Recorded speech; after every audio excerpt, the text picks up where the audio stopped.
y para hacerlo con alegría.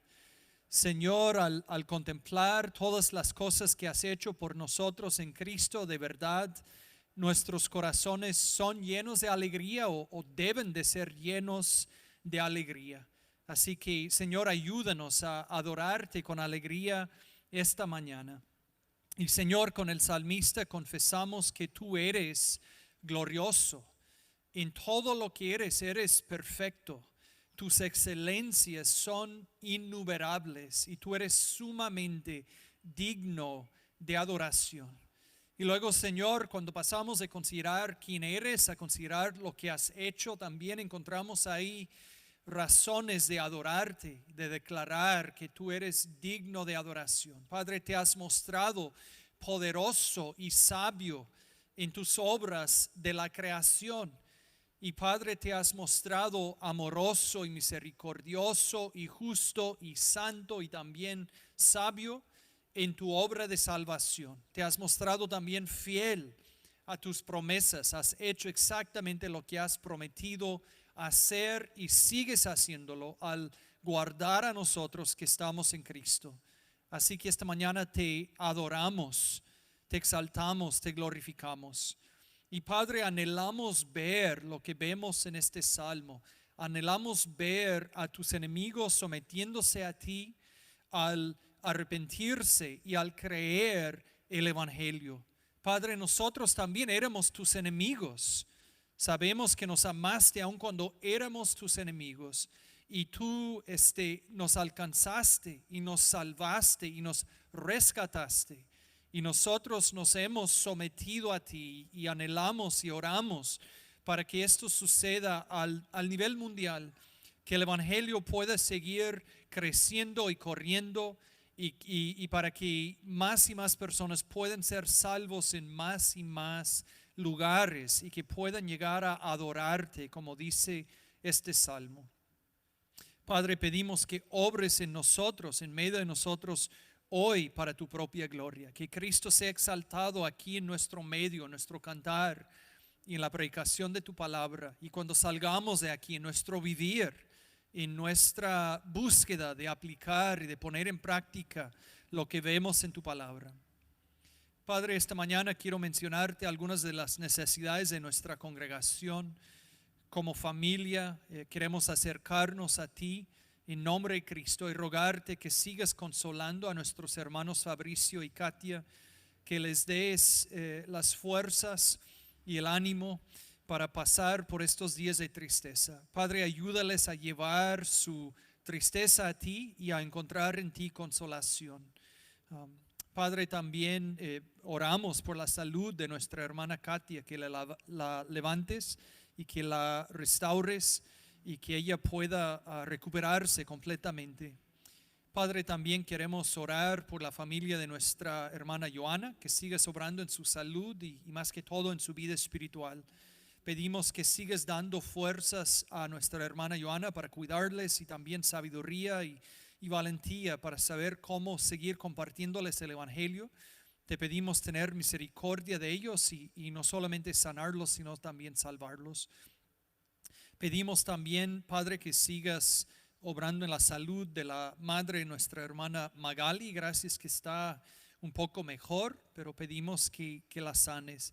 Y Padre, hay en tantos enfermos más que hayan sido mencionados en estos días. Te pido obrar en la vida de cada uno, tanto sanación como en sus vidas espirituales. Aquellos que te conocen, te pido ayudarles a depender de ti y que su fe no falle en su momento de prueba. Y te pido que en caso de aquellos que no te conocen, que los salves, que su tiempo de aflicción y de enfermedad les haga reflexionar sobre su necesidad de ti y sobre su destino eterno. Padre, también queremos pedirte hablarnos en unos momentos por medio de tu palabra. Te pedimos instruirnos, edificarnos, convencernos y capacitarnos para vivir en comunión contigo y para vivir vidas que te agradan. Te pido todas estas cosas en nombre de Cristo. Amén. Amén. Bueno, ahora les invito a ponerse de pie para un tiempo de adoración.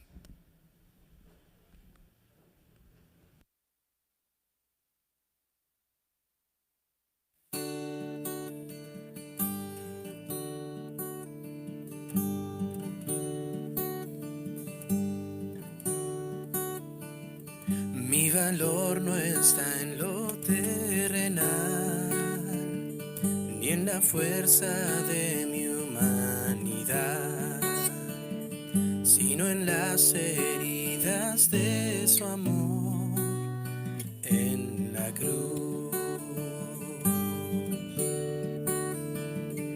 Mi valor no está en mi habilidad,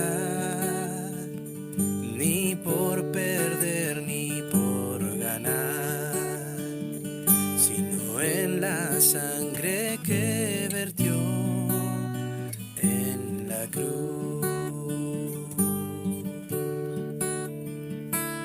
Mi Redentor es Jesucristo, gran tesoro, descanso de mi ser. Confío en Él, en ningún otro, mi alma satisfecha está en Él.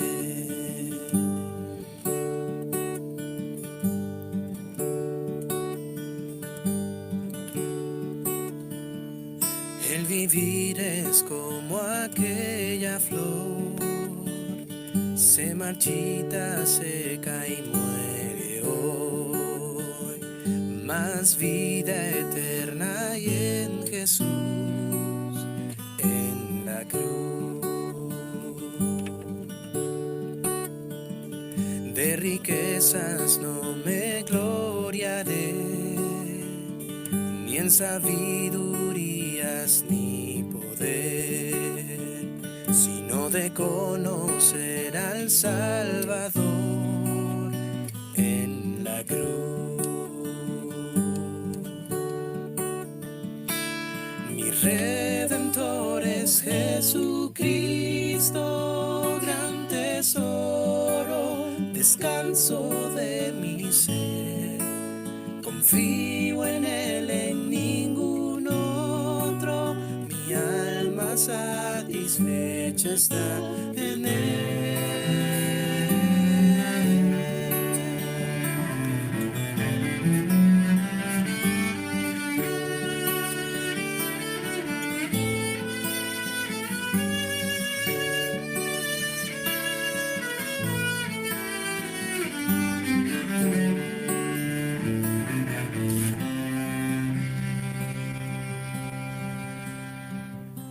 Una verdad confieso,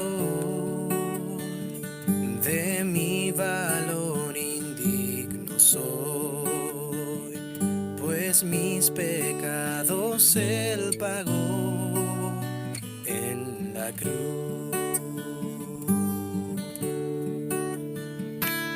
Mi Redentor es Jesucristo, gran tesoro, descanso de mi ser. Confío en Él, en ningún otro, mi alma satisfecha está en Él. Mi Redentor es Jesucristo, gran tesoro, descanso de mi ser.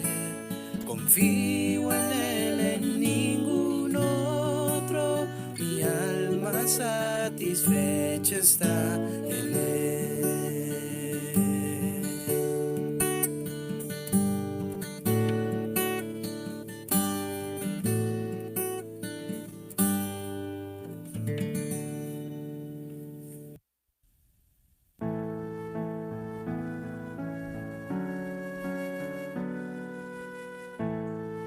Un día que el cielo sus glorias cantaba, pecado imperaba, la tierra clamó. Jesús descendió y nació de una virgen, su vida perfecta, su ejemplo de amor. Vivió con nosotros y vimos su gloria y su majestad. Vivo me amaba, muerto salvóme, y en el sepulcro mi mal enterró. Resucitado, es mi justicia. Un día Él viene, pues lo prometió, Él lo prometió.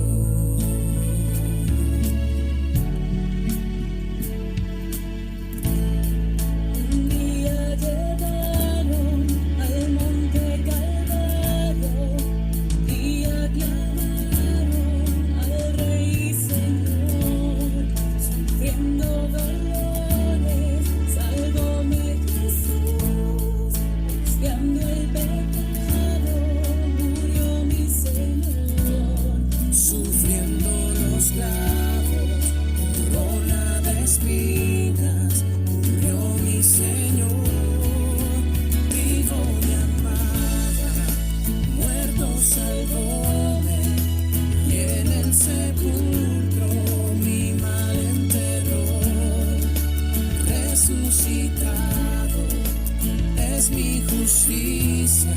Un día Él viene, pues lo prometió, Él lo prometió.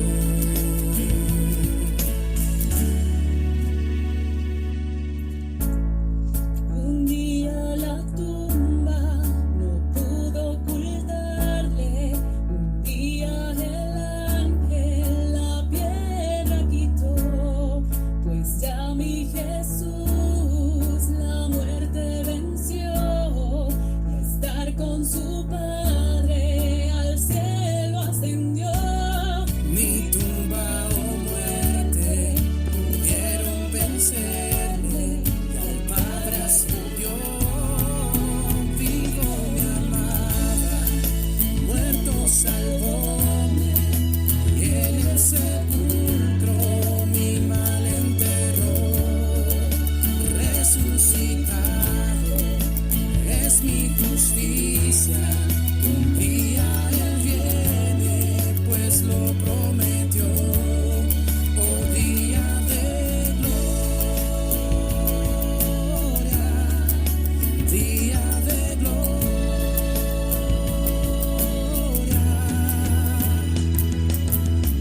Y la trompeta anunciando su gloria estará, y ese día los cielos gloria tendrán. Maravilloso mi amado, ven pronto a reinar, mi Salvador, mi Jesús. Vivo mi amada, muerto salvóme, y en el sepulcro mi mal enterró. Resucitado es mi justicia. Un día Él viene, pues lo prometió. Oh, día de gloria, día de gloria, día de gloria, día de gloria.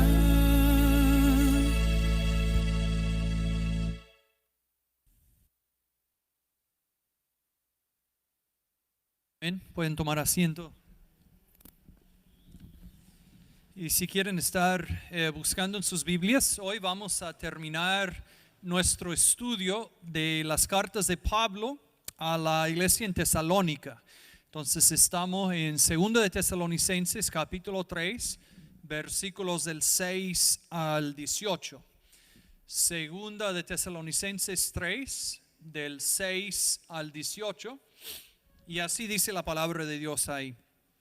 Pero os ordenamos, hermanos, en el nombre de nuestro Señor Jesucristo, que os apartéis de todo hermano que ande desordenadamente, y no según la enseñanza que recibisteis de nosotros, porque vosotros mismos sabéis de qué manera debéis imitarnos, pues nosotros no anduvimos desordenadamente entre vosotros, ni comimos de balde el pan de nadie, sino que trabajamos con afán y fatiga día y noche, para no ser gravosos a ninguno de vosotros, no porque no tuviésemos derecho, sino por daros nosotros mismos un ejemplo para que nos imitaseis.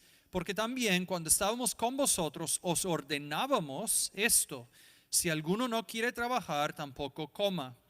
Porque oímos que algunos de entre vosotros andan desordenadamente, no trabajando en nada, sino entremetiéndose en lo ajeno. A los tales mandamos y exhortamos por nuestro Señor Jesucristo, que trabajando sosegadamente comen su propio pan. Y vosotros, hermanos, no os canséis de hacer bien. Si alguno no obedece lo que decimos por medio de esta carta, a ese señaladlo y no os juntéis con él para que se avergüence. Mas no lo tengáis por enemigo, sino amonestadle como a hermano. Y el mismo Señor de paz os dé siempre paz en toda manera. El Señor sea con todos vosotros. La salutación es de mi propia mano, de Pablo, que es el signo en toda carta mía. Así escribo. La gracia de nuestro Señor Jesucristo sea con todos vosotros. Amén y amén.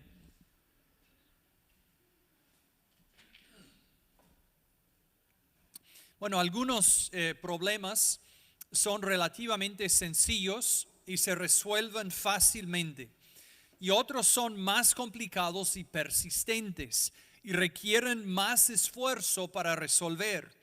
Y aún estos problemas más persistentes a veces nos exigen tener que hacer algo incómodo, algo que preferíamos no hacer.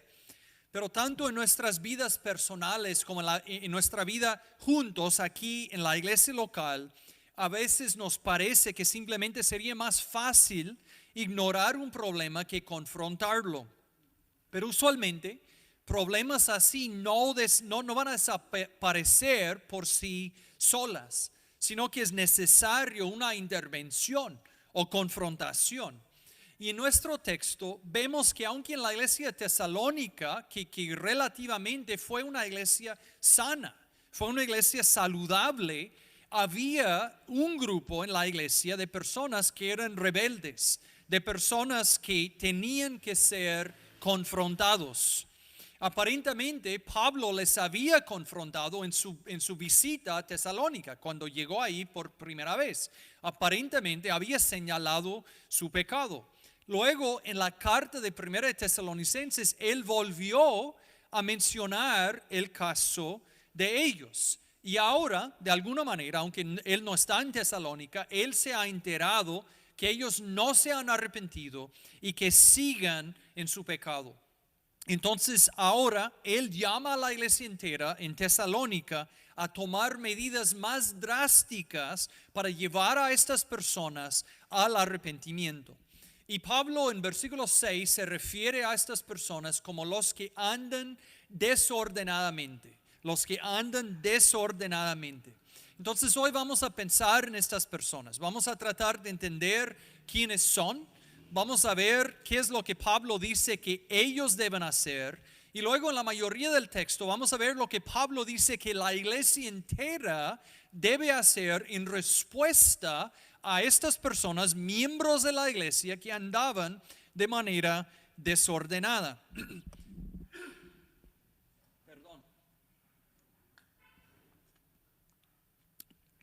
Entonces, yo creo en el texto que vamos a ver básicamente una idea clave, o sea, una idea muy clara, y luego dos ideas claves secundarias. Pero la idea clave del texto tiene que ver con la importancia de la disciplina en la iglesia, o tiene que ver con la responsabilidad de la iglesia a responder al pecado en su medio.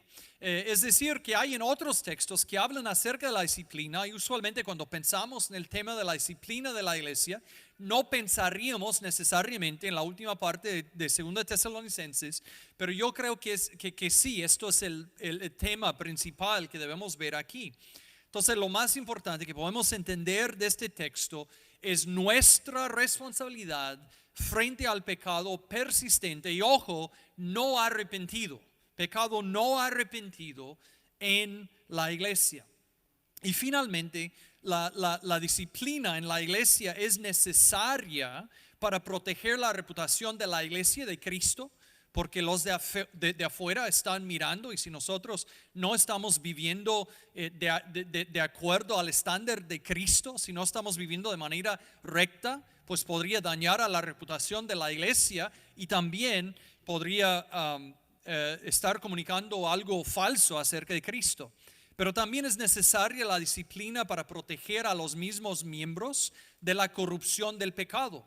Pablo nos advierte que un poco de levadura puede impactar a la masa entera. Entonces, si no confrontamos el pecado abierto y no arrepentido entre algunos, podría corromper a todos.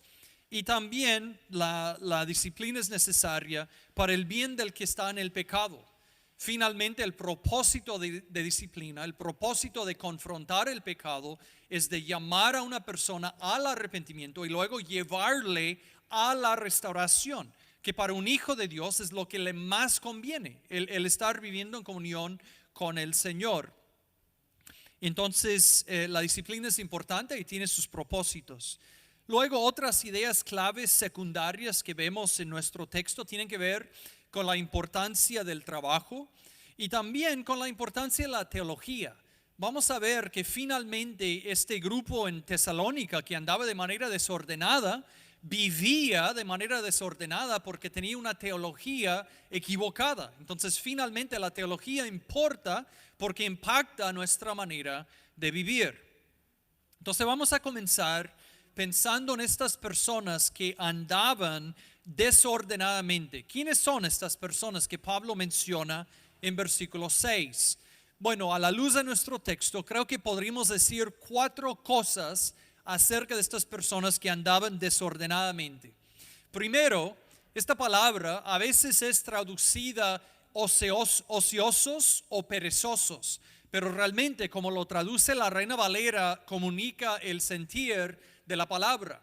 La idea es que son personas que andan de manera desordenada, es decir, que estas personas estaban fuera de orden, pero ¿qué orden? Bueno, ellos eran una minoría de personas en la iglesia que no estaban andando de acuerdo con los demás. Entonces andaban fuera de orden, o sea, no estaban en orden con los demás, estaban fuera del orden de la iglesia.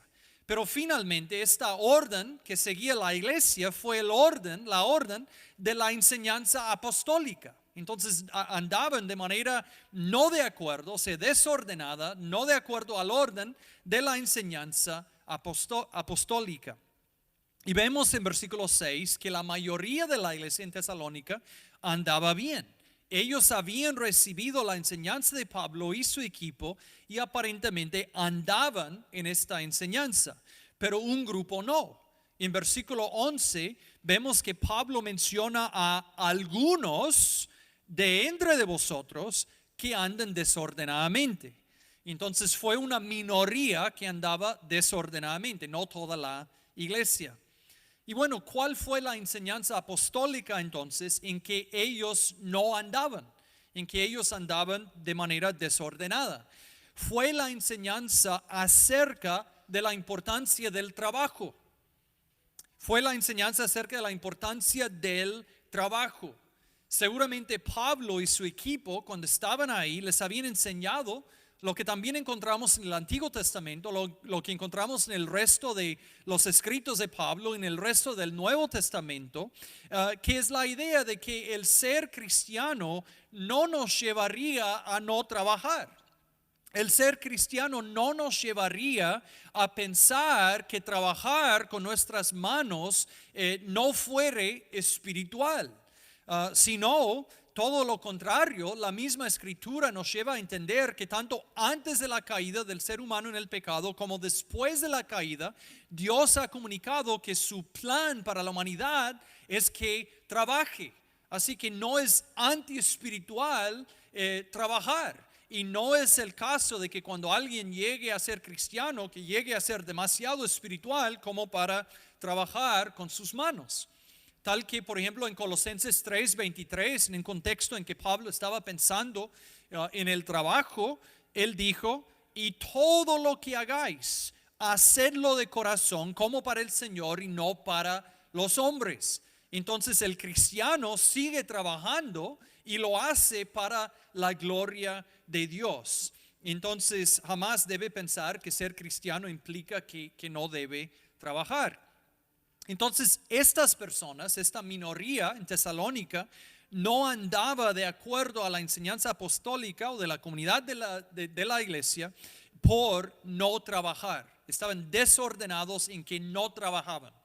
Y esto nos lleva a una segunda cosa entonces que podemos comentar sobre ellos, que tiene que ver con el por qué no estaban trabajando. Y en sí el texto no nos dice. Algunos especulan que simplemente eran personas ociosos. Otros especulan que quizás haya sido algo cultural, que en la cultura de Tesalónica, que tal vez muchos pensaban o menospreciaban el trabajo manual y no querían hacerlo, y que estas personas pues por estas razones no querían trabajar. Pero la interpretación de la mayoría de los teólogos, que es una interpretación histórica que también me convence a mí más, es que su razón de no trabajar está ligado con el tema que vimos en el capítulo 2. Está ligado con el tema de la escatología y cómo estas personas entendieron acerca del día del Señor, cómo entendieron la segunda venida de Jesús. Y parece que estas personas pensaban que ya había llegado el día del Señor, de alguna manera espiritual, no habiendo visto al Señor, pero que de repente que ya había llegado el día. O pensaban que el día del Señor era tan inminente que fue el caso como que tal vez Cristo venga mañana, que ellos concluyeron pues de qué sirve trabajar, mejor ya no trabajo y me voy a dedicar exclusivamente a esperar la venida del Señor. ¿Cuál fue el problema? El Señor no vino. El Señor no vino, pero hambre siguió viniendo para estas personas. Los gastos siguieron llegando a estas personas. Ellos tenían necesidad de comer y de cubrir otros gastos, pero ya no estaban trabajando. Entonces, ¿qué hicieron? Parece que ellos estaban dependiendo de los demás hermanos que siguieron trabajando. Entonces, por un lado, tal vez estaban diciendo a estos hermanos, no sé por qué estás trabajando, el Señor viene en cualquier momento, pero por si acaso me puedes ayudar con tal gasto. Entonces parece que no estaban trabajando debido a su teología equivocada acerca del día del Señor, pero siguieron dependiendo de los demás hermanos que estaban trabajando. Bueno, una tercera cosa acerca de estas personas, y tal vez esto es lo más problemático acerca de ellos. Ellos eran desobedientes. En versículos 6 y 10 vemos que Pablo les había enseñado la ética cristiana acerca del trabajo cuando estuvo con ellos. Y también les había dado instrucciones acerca de esto en 1 Tesalonicenses 4, 11 y 12. Y de hecho en 1 Tesalonicenses 5, 14 había llamado a la iglesia entera a exhortar a estas personas. Entonces estas personas estaban desobedeciendo a la enseñanza apostólica que recibieron. Habían recibido esta enseñanza tanto en persona como por medio de la carta de 1 de Tesalonicenses. Pero hay algo más que podríamos decir aquí que nos ayuda a entender bien a nuestro texto. El hecho que ellos estaban desobedeciendo quiere decir que eran capaces de trabajar. Entonces debemos entender esto. Estas personas pudieron haber trabajado y que ellos también necesitaban trabajar para cubrir a sus gastos, porque parece que estaban dependiendo de los demás. O sea, necesitaban dinero, no pudieron, al no trabajar, no pudieron cubrir a sus gastos, pero ellos eran capaces de trabajar y tenían necesidades. Es decir, entonces, que debemos entender que el mandamiento que Pablo da aquí está dirigido no a los que no puedan trabajar. No está dirigido a estas personas. Y al pensar en la aplicación de lo que estamos viendo para ti mismo, de repente tienes algún impedimento que te impide poder trabajar. En tal caso, no estamos hablando acerca de tu situación. Pablo está hablando a personas que pueden trabajar. Y él tampoco está hablando a personas que tal vez no necesitan trabajar fuera del hogar. Tal vez una esposa cuyo esposo gana suficiente para proveer para la familia y una esposa que prefiere trabajar en casa cuidando al hogar y a sus hijos. Entonces, el mandamiento está dirigido a los que pueden trabajar y a los que necesitan trabajar, pero a los que no quieren trabajar, a los que no lo hacen. Entonces, cuarto y finalmente, estas personas, en vez de estar ocupados con el trabajo, estaban ocupados en asuntos donde no pertenecían. Pablo dice en versículo 11 que ellos andaban entremetiéndose en lo ajeno. El texto no nos dice exactamente cómo hacían esto, pero hay un texto muy similar que nos da una pista. Y el texto similar es 1 de Timoteo 5:13. Donde Pablo habla de personas similares en una situación similar en Éfeso. Y esto es lo que dice acerca de personas similares. Dice, también aprendan a ser ociosas, andando de casa en casa, y no solamente ociosas, sino también chismosas y entremetidas, hablando lo que no debieran. Entonces el texto menciona una situación similar a personas similares en Éfeso, y dice que hablaban lo que no debieran. Entonces, en el contexto de Tesalónica, donde estas personas no estaban trabajando precisamente por su mala teología, porque creían que el día del Señor era tan inminente que no era necesario trabajar, parece que es muy posible que estas personas con su tiempo, en vez de trabajar, andaban de un lugar a otro, no solamente no trabajando, sino sembrando a sus ideas falsas. O sea, posiblemente aún a las personas de los cuales estaban recibiendo dinero, tal vez estaban diciendo, pero no sé por qué sigues trabajando, porque viene el Señor en cualquier día. Pero igual, parece que andaban diciendo cosas que no debieran, tal vez sembrando sus ideas equivocadas acerca del día del Señor y entonces acerca de la necesidad de trabajar. Entonces, para resumir, ¿quiénes eran estas personas? Bueno, estaban fuera del orden de la regla de la iglesia y de la enseñanza apostólica, específicamente su enseñanza sobre la importancia del trabajo. Estaban desordenadas porque tenían una teología equivocada acerca del día del Señor, lo cual les llevó a desobedecer la enseñanza directa de los apóstoles y aún peor, a sembrar su enseñanza falsa dentro de la congregación. Así eran los que andaban desordenadamente. Ahora vamos a ver en versículo 12 el mandamiento que Pablo da para ellos. Versículo 12 dice, a los tales mandamos y exhortamos por nuestro Señor Jesucristo que trabajando sosegadamente coman su propio pan. Entonces, aunque en la mayoría de nuestro texto, Pablo se dirige a la mayoría de la iglesia y no a los que andaban desordenadamente, en versículo 12, él se dirige a ellos y les exhorta y les da un solo mandamiento con la misma autoridad de Jesús. Y el mandamiento es sencillo y claro.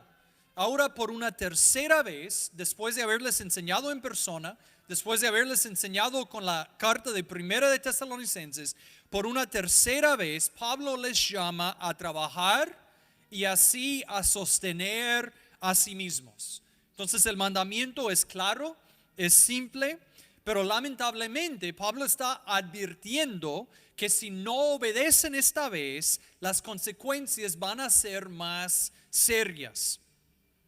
Entonces ahora vamos a pasar a pensar en lo que vemos en la mayoría del texto, a considerar lo que Pablo dice a la iglesia acerca de estas personas. ¿Cómo debe la iglesia responder a miembros de la iglesia que siguen siendo miembros de la iglesia, pero que están andando desordenadamente? Es decir, que están andando abiertamente en el pecado y, ojo, este es un factor muy importante, no arrepentido.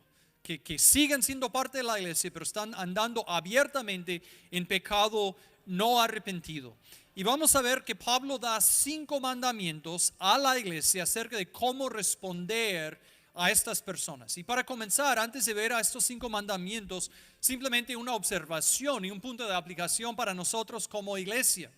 Cuando Pablo vio que había pecado abierto y no arrepentido en esta congregación, no simplemente llamó a los pastores a responder a la situación, sino a la iglesia entera. Lo cual nos recuerda de algo que constantemente tratamos de mencionar acá, que es la idea que en la iglesia somos responsables los unos por los otros. Todos somos responsables de estar velando por la salud de nuestra congregación y por la santidad de nuestra congregación. Y es llamativo que Pablo no llama simplemente a los pastores a responder a esta situación, sino llama a la congregación entera a responder a la situación. Entonces vamos a comenzar a ver estos 5 mandamientos que les da. Primero, Pablo dice en versículo 6 que los hermanos de Tesalónica deben apartarse de todo hermano que anda desordenadamente. Y antes de pensar en el mandamiento en sí, debemos notar la autoridad detrás de este mandamiento. El lenguaje que Pablo usa aquí es el lenguaje que se usaba en contextos militares para dar una orden. Así que vemos con claridad que Pablo no está dando una sugerencia, no está dando una idea acerca de una manera que podrían responder a esta situación, sino que está dando un mandamiento. Pero vemos algo aún más sorprendente en el texto. Lo más sorprendente que vemos aquí es que esta orden no viene simplemente con la autoridad de Pablo.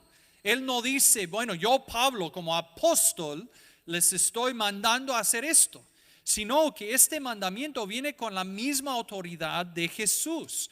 Ven al versículo 6, dice, pero os ordenamos, hermanos, en el nombre de nuestro Señor Jesucristo.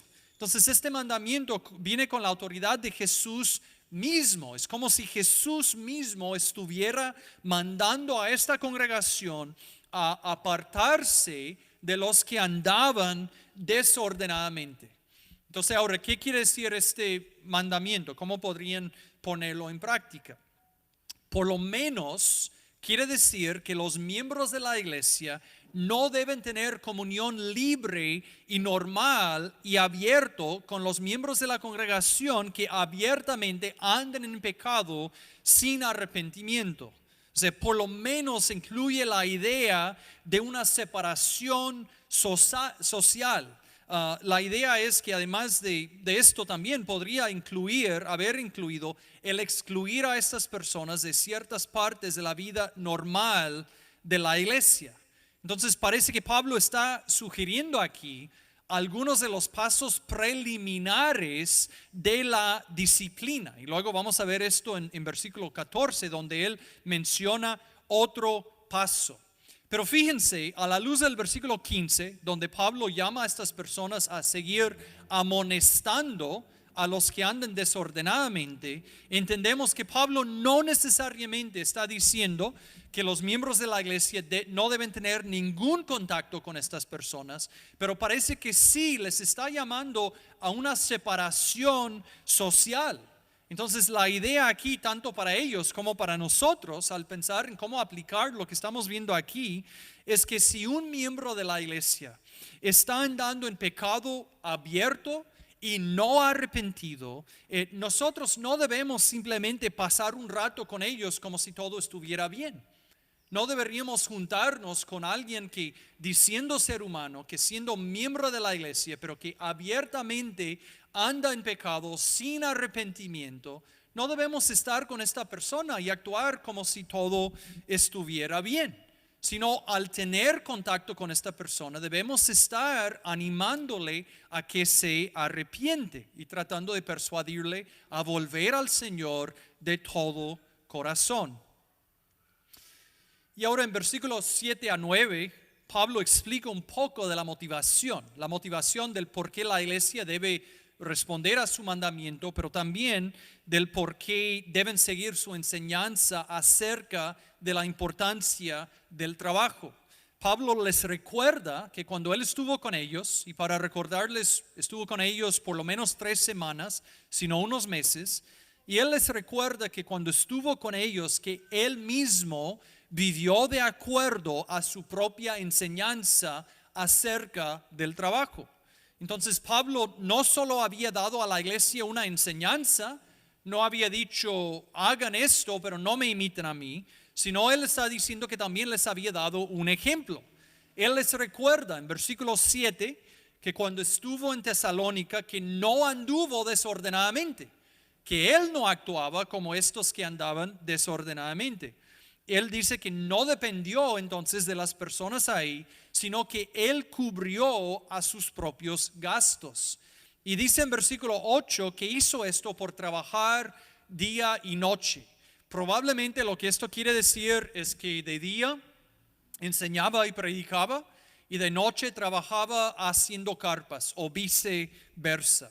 Aunque él aclara en versículo 9 que no es que él no tuvo el derecho de apoyo económico por su trabajo de predicación, algo que también aclara en 1 Corintios 9 y en otros textos, sino que él dice que en Tesalónica él no quiso recibir su apoyo por dos razones. Versículo 8, para no ser gravosos con ellos, no quería ser una carga para ellos. Y versículo 7, 9, él dice que quiso darles un ejemplo que imitar. Y es muy posible que lo hizo porque vio el problema de los que andaban desordenadamente en Tesalónica y no quiso darles una excusa, más bien quiso darles un ejemplo contrario. Y bueno, analizando bien la práctica del apóstol Pablo en el libro de Hechos, entendemos que en ocasiones Pablo sí recibía y dependía del apoyo de iglesias establecidas. Cuando salió de Antioquía, si tú sigues su progreso en su primer viaje misionero, parece que dependía de su apoyo hasta que se acabó, y luego cuando se acabó comenzó a trabajar. Y luego también vemos que en ocasiones él recibió apoyo de la iglesia en Filipos, pero a veces también trabajaba para sostener a sí mismo, y a veces dependía de una combinación de su propio trabajo y de apoyo de iglesias establecidas. Pero lo que no hizo, y lo que está mencionando que no hizo en Tesalónica, fue recibir dinero de personas que estaba evangelizando. ¿Por qué? Porque no quiso dar la apariencia que él era un charlatán, que era alguien que simplemente estaba vendiendo el evangelio a cambio de dinero. Entonces él tenía la práctica en un campo fronteriza, en un campo donde apenas estaba entrando el evangelio, de no recibir apoyo económico de las personas que estaba evangelizando o que recién estaban llegando a la fe. Ahora, en cuanto al ejemplo que Pablo dio a esta iglesia en Tesalónica de estar trabajando, por si acaso los ociosos no querían trabajar porque pensaban que no era espiritual trabajar. De repente algunos de ellos estaban diciendo, no, esto es algo mundano y ya no voy a trabajar ahora que soy cristiano. Por si acaso algunas personas en Tesalónica tuvieron esta idea y esta actitud, Pablo, el apóstol Pablo, una persona con autoridad en el Señor, él con su ejemplo de trabajar demostró todo lo contrario. Demostró que el trabajar es algo digno, que es algo que uno puede hacer para la gloria de Dios. Entonces Pablo les quitó esta excusa. Si él siendo apóstol pudo trabajar con sus manos, ¿quién no? O sea, no era algo antiespiritual o anticristiano trabajar. Entonces el primer mandamiento para la iglesia acerca de los que andaban desordenadamente es a apartarse de ellos. Luego en versículo 10, Pablo les recuerda de un mandamiento que él les había enseñado aparentemente, repetidamente, cuando estuvo con ellos. Vean ahí en versículo 10, dice, porque también cuando estábamos con vosotros, os ordenábamos esto, si alguno no quiere trabajar, tampoco coma. Entonces Pablo dice que ordenaba, es decir, más de una vez, o sea, repetidamente, ordenaba esto a la mayoría cuando estuvo con ellos. Entonces, en cuanto a la aplicación a la iglesia entera frente a los que andaban desordenadamente, Pablo aquí, porque fíjense que ordenaba esto, está hablando de un mandamiento, no simplemente de un dicho, de un principio, sino de un mandamiento. Él dice que ordenaba que el que no quiere trabajar tampoco coma. Entonces, en cuanto a la aplicación a la iglesia, está diciendo que la iglesia no debe dar de comer a estas personas que andan desordenadamente. Es decir, que no deben ayudar o animar a estos hermanos a persistir en su pecado por sostenerles. Y muy posiblemente Pablo habrá tenido en mente un texto como Proverbios 16:26. Proverbios 16:26 dice: el alma del que trabaja para sí, porque su boca le estimula. O sea, si los hermanos en la iglesia en Tesalónica seguían apoyando a los que andaban desordenadamente, que pudieron trabajar, que tuvieron oportunidad de trabajar, que tenían necesidades económicas, pero que no querían trabajar, si seguían apoyando a estas personas, entonces estas personas no tendrían hambre. Entonces no estarían motivados a trabajar. Pero si dejaran de apoyarles, eventualmente los desordenados tendrían hambre, lo cual les impulsaría a trabajar. Y otra vez, quiero aclarar aquí de qué estamos hablando y de qué no estamos hablando. Debo aclarar que Pablo no está hablando acerca de los que no pueden trabajar, tal vez por tener un impedimento físico o otro impedimento providencial. Tampoco está hablando de los que no tienen oportunidad de trabajar, sino que está hablando acerca de los que pueden trabajar, a los que tienen la oportunidad de trabajar y que simplemente no quieren trabajar. Entonces está diciendo que como mandamiento había dicho a la iglesia que no apoyen a tales personas.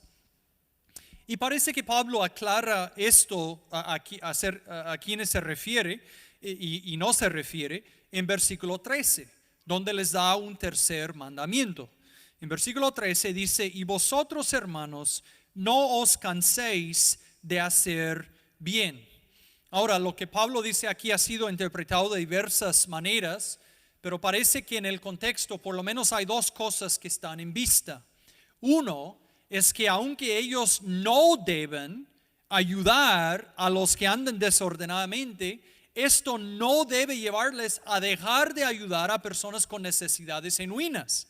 Personas que tienen necesidad pero que no pueden trabajar o que no tienen oportunidad de trabajar. Entonces Pablo no quiere que vayan de un extremo a otro. No quiere que entiendan lo que está diciendo acerca de no ayudar a los que no quieren trabajar y que vayan al extremo de decir que bueno, en esta iglesia entonces no ayudamos a nadie con una necesidad material. No quiere que vayan a este extremo.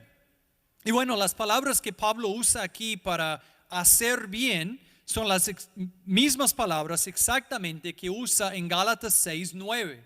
Entonces quiero leerles a Gálatas 6, 9 y 10 que nos ayuda a entender mejor a nuestro texto. Ahí dice: no nos cansemos pues de hacer bien, porque a su tiempo segaremos si no desmayamos.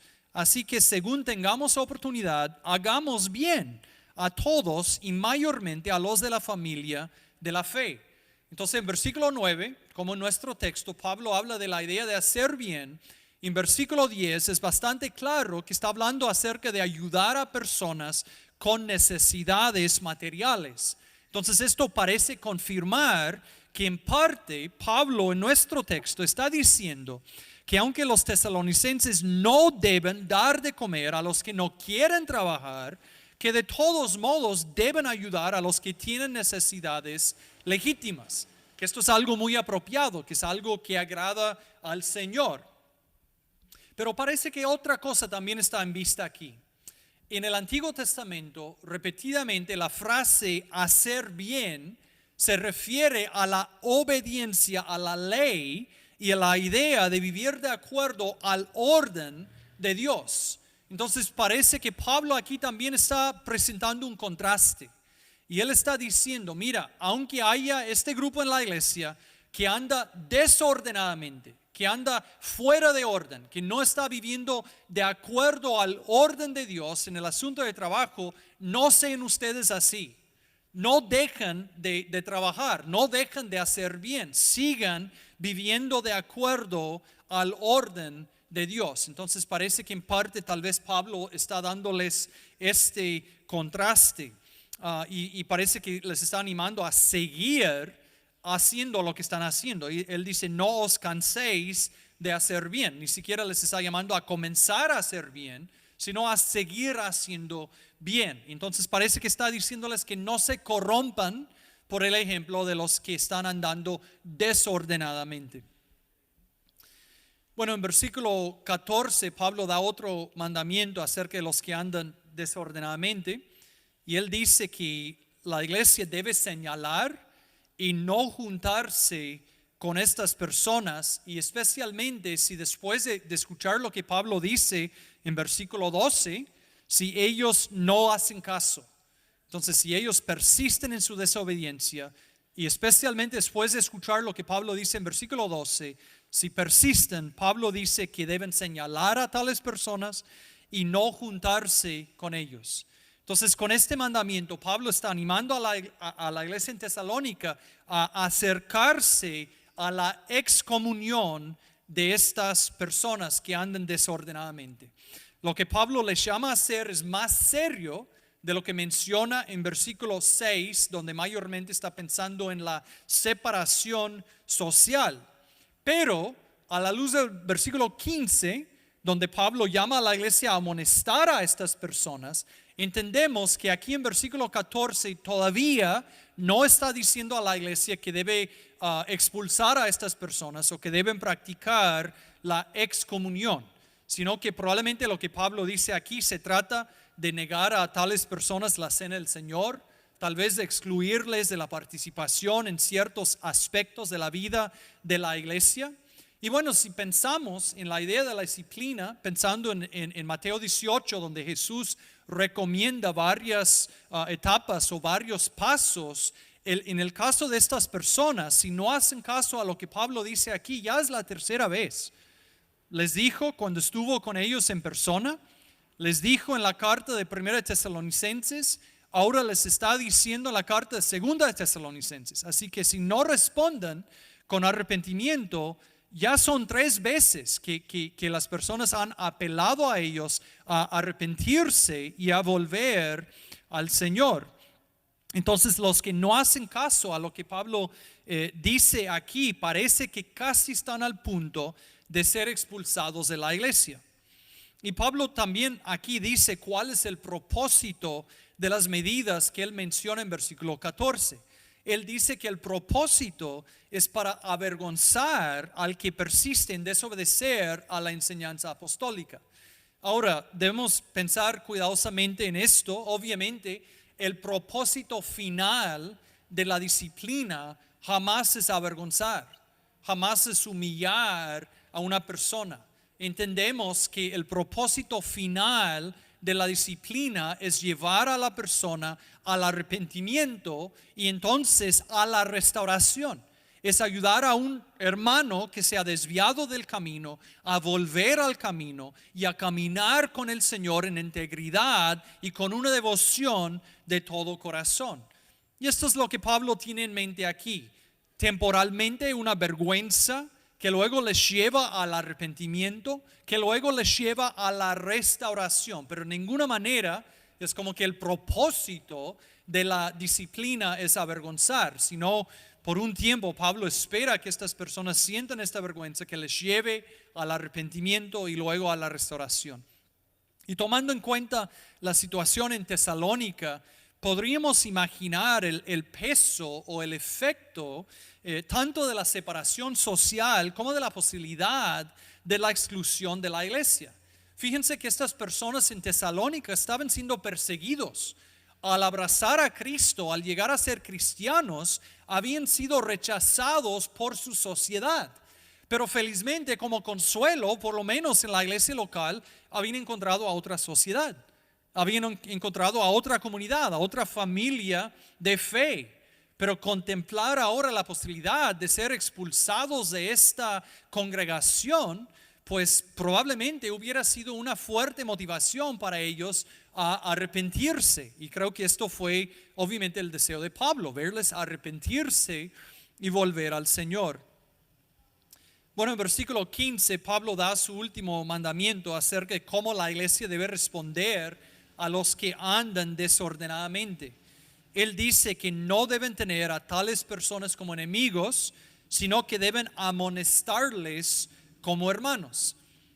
A la luz de este versículo, entonces entendemos que en versículo 14, que Pablo no estaba llamando a la congregación a expulsar a estas personas todavía, sino que parece que les ha llamado a tomar medidas muy serias con la esperanza de llevar a estas personas al arrepentimiento. Y parece que está diciendo que hasta que estas personas rehúsan arrepentirse más, hasta que sean expulsados de la congregación, que no debe considerar que son incrédulos, sino deben considerar que están apelando a hermanos a arrepentirse y a volver al camino. Y bueno, en este caso, el propósito de las medidas es para llevar a estas personas al arrepentimiento y luego a la restauración. ¿Y cómo se vería la restauración y el arrepentimiento en su caso? Bueno, considerando el pecado particular, implicaría el comenzar a trabajar y así obedecer la enseñanza apostólica y la regla de la comunidad de la iglesia.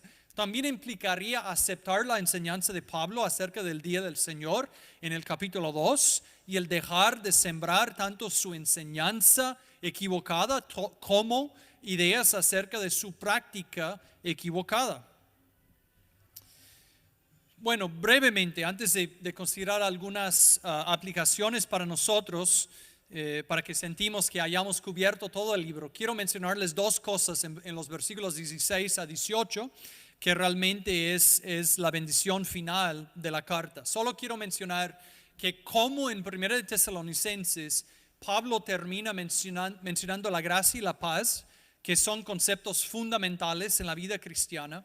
Y también hay un detalle interesante que nos ayuda a entender un poco del capítulo 2. En versículo 17, Pablo aclara que él mismo con su propia mano ha escrito el versículo 17 y probablemente él estaba dictando esta carta. Él probablemente estaba hablando esta carta y otra persona pues iba escribiendo. Pero Pablo aclara en versículo 17 que esta es una carta auténtica y aclara esto por decir, mira, yo mismo lo he firmado. Y esto posiblemente tiene que ver con el capítulo 2, donde vimos que algunos pensaban que ya había venido el día del Señor. ¿Por qué?